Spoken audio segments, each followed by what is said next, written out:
Feels bigger than mine.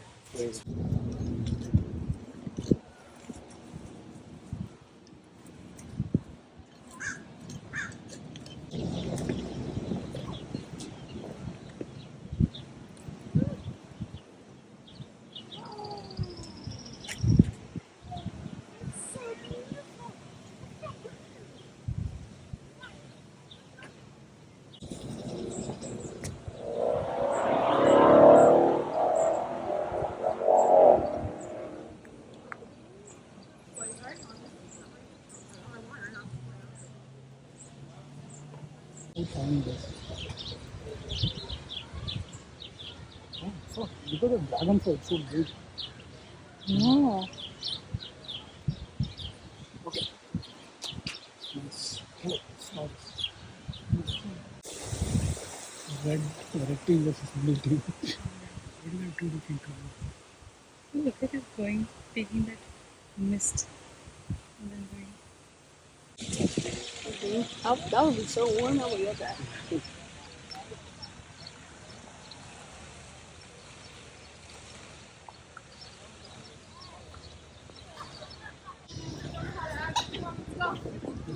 Hey, look. Hey, look.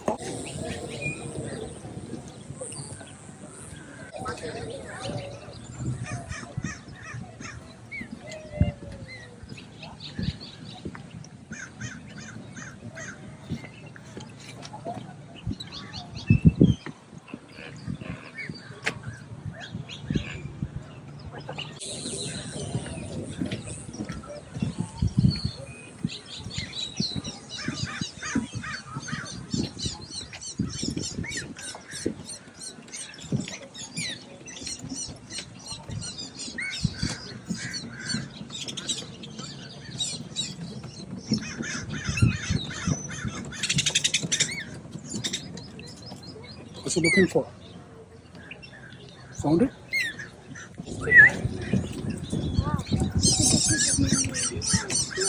I don't know what's in it. Oh.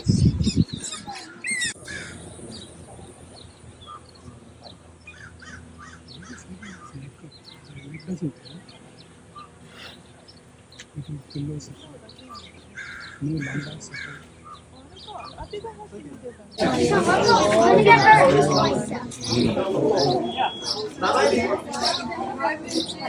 Oh, look, here comes another one. Come here, babe.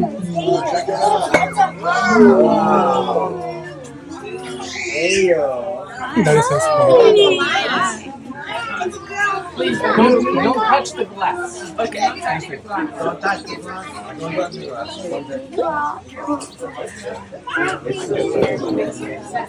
Smile. We're over our Baja garden as well. He's like, I'm going back home. Now, Borrego here really enjoys romaine lettuce. He also really enjoys pieces of watermelon on a really hot day like today.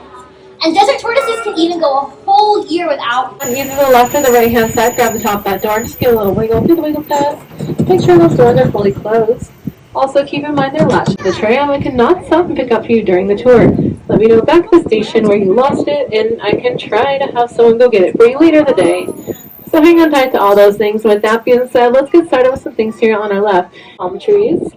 Pulling away from all this right now, but returning here at the end of the tour to get another good look a bit later as we head in. You've now all walked through one of the two front doors, the San Diego Zoo Wildlife Alliance.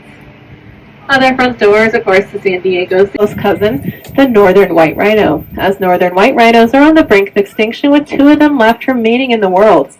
And yes, you heard that correctly, only 2 northern white rhinos remain.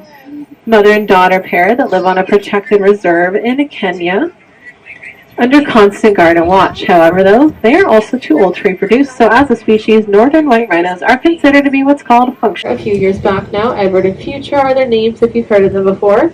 The only 2 southern white rhinos in the Western Hemisphere to be born this way from AI. So very special. Alright, within the Western Hemisphere, sorry. So it's very special and exciting. Exciting as well because it's not the most straightforward process to do it. Then the science is a little newer on it still, but also as well having the success with that just kind of means it's like one step in the process to learning and figuring out how to do IVF one day for the Northern White Rhino Project. So how cool is all of that? Some absolutely amazing work going on here with the rhinos and their conservation efforts, which I could go on and talk about all day, as they are my absolute favorite. We do, however, only have about a half hour to go today, a lot more to see. Like the beautiful savannas we get by with the Cape Buffalo up there is slightly less concerned with the blending in business because we have that, or they have that size on their side. Like I said, they're the large and in charge ones, and they seem to know it all right. They can defend themselves with size if need be, performing a behavior called mobbing if they do feel threatened in some sort of way. Mobbing means they kind of gather up all close together into one group to charge as a single unit to say like, hey, watch out, we're a lot bigger than you, and we'll probably win. So don't mess with us. And we indeed don't want to mess with them, so we're going to keep on going here, checking out some other wildlife as we go along, like the gemsbok, a little pogo stick, which is called prunking, and they prunk off the ground and twist and turn and change directions much faster than the cheetah can to try to hopefully outmaneuver them, outsmart them, and win that chase. As the springbok like to say, when in doubt, prunk it out. Now we can go ahead and check out those giraffe up ahead here, but more specifically, we've got the Maasai giraffe. That tend to be slightly darker in coloration. Their spots are also more jagged and irregular in appearance. But definitely hard to miss these absolute icons of the savanna, the giraffe, when they stand a striking 16 to 18 feet tall when fully grown. They are considered to be the tallest animals on Earth by quite a long shot, you could say. But they're also long necks that are actually going to have the same amount of vertebrae in them as we humans do. That's 7. As you can imagine, giraffe vertebrae are just very big and long when compared to ours. But in addition to a giraffe's very long neck and long legs, they have incredibly long tongues as well, about an inch of it for every foot of height. So standing 16 to 18 feet tall just means to grasp. So can wrap around, grasp onto things much as our hands and I'll stop talking here for a minute or so to let you all enjoy and take in the views the savannas around us.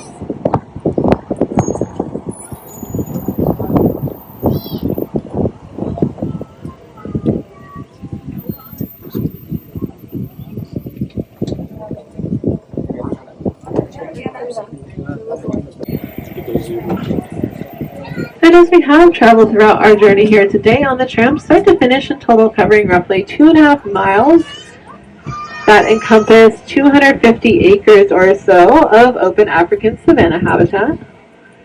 And all this awesome open land that we see around us here at the park is Giraffe's Friend. You run to ask questions later. You don't want to find out what that scary thing is until it's then too late.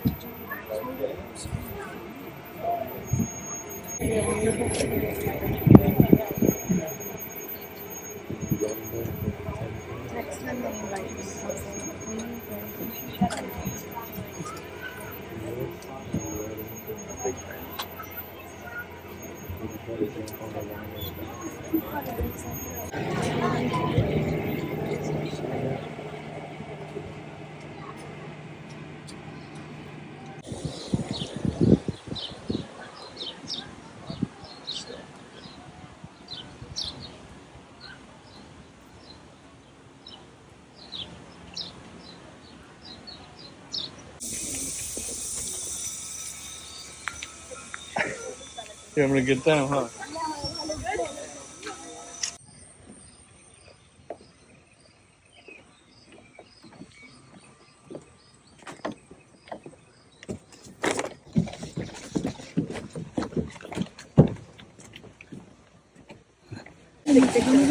Oh no, we're good, but thank you for offering. Are they okay? Well, I didn't look.